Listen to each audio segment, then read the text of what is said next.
Kasus pembunuhan dengan alasan utang piutang kerap terjadi.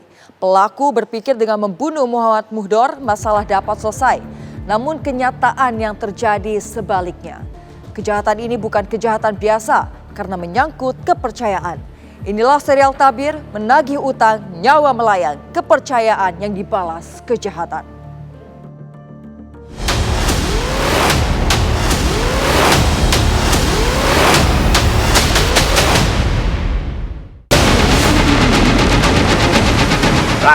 Laki ya? Iya. Dibuang di Tepi sungai sana itu. Tapi HP-nya dibuang sini. Korban MMA dan tersangka MMK ini adalah rekan bisnis dan mempunyai utang kepada korban, kurang lebih utangnya 40 juta rupiah. Di tengah jalan ngomel terus, akhirnya saya tonjok sampai dia nggak bangun.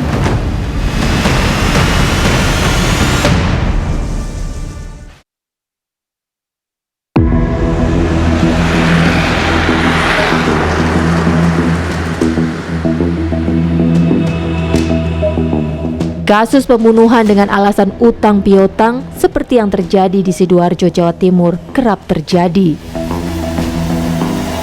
Menurut sosiolog Ahadini Hayu Mahaya, dalam kasus ini pelaku berpikir dengan membunuh Muhammad Muhdor masalah dapat selesai. Namun kenyataannya tidak. Kasus pembunuhan yang terjadi di Porong Sidoarjo, di mana pelaku merupakan teman baik yang juga partner bisnis jual beli mobil dengan korban. Ini sebenarnya merupakan cerminan dari dinamika sosial yang kompleks, juga adanya kegagalan integrasi sosial, sehingga pelaku meyakini bahwa jalur kekerasan adalah satu-satunya jalan untuk menyelesaikan permasalahan yang ada.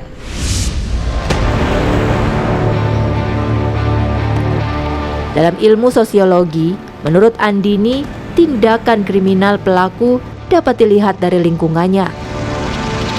Kontrol sosial menjadi penting agar pelaku tak berbuat nekat.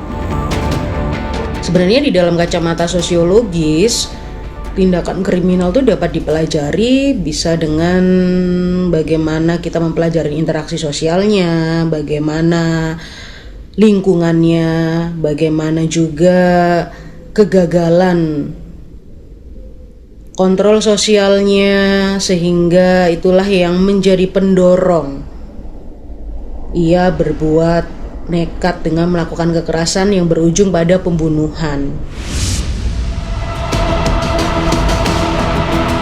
Dalam kasus ini, disharmoni timbul karena adanya tekanan korban kepada pelaku agar membayar utang. Ternyata itu menjadi pemicu pembunuhan. Pada kasus pembunuhan di arteri Porong Sidoarjo tersebut mengungkapkan sebelum terjadi pembunuhan, korban kerap kali menagih hutang kepada si pelaku.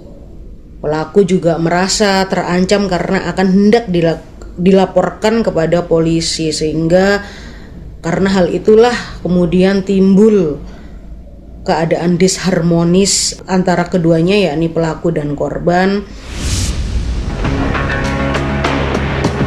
Menurut Andini, pelaku tak bisa mengendalikan emosi hingga menghabisi korban.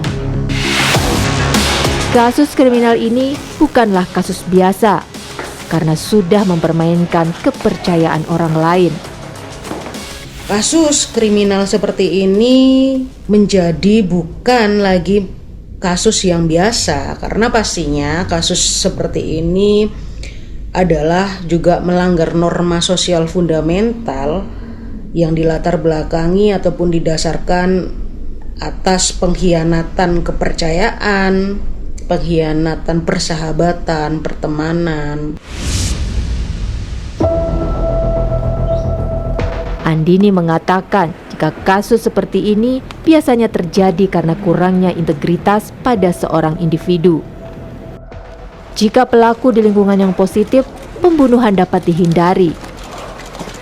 Disorganisasi seperti ini sebenarnya penyebabnya adalah karena kurangnya integritas integrasi individu terhadap struktur sosial seperti keluarga, juga komunitas yang suportif dalam menghambat moral untuk melakukan kejahatan yang kejam oleh pelaku. Kasus kejahatan ini mengajak kepada masyarakat soal kepercayaan. Kasus utang piutang harus diselesaikan dengan baik, jauh dari kejahatan.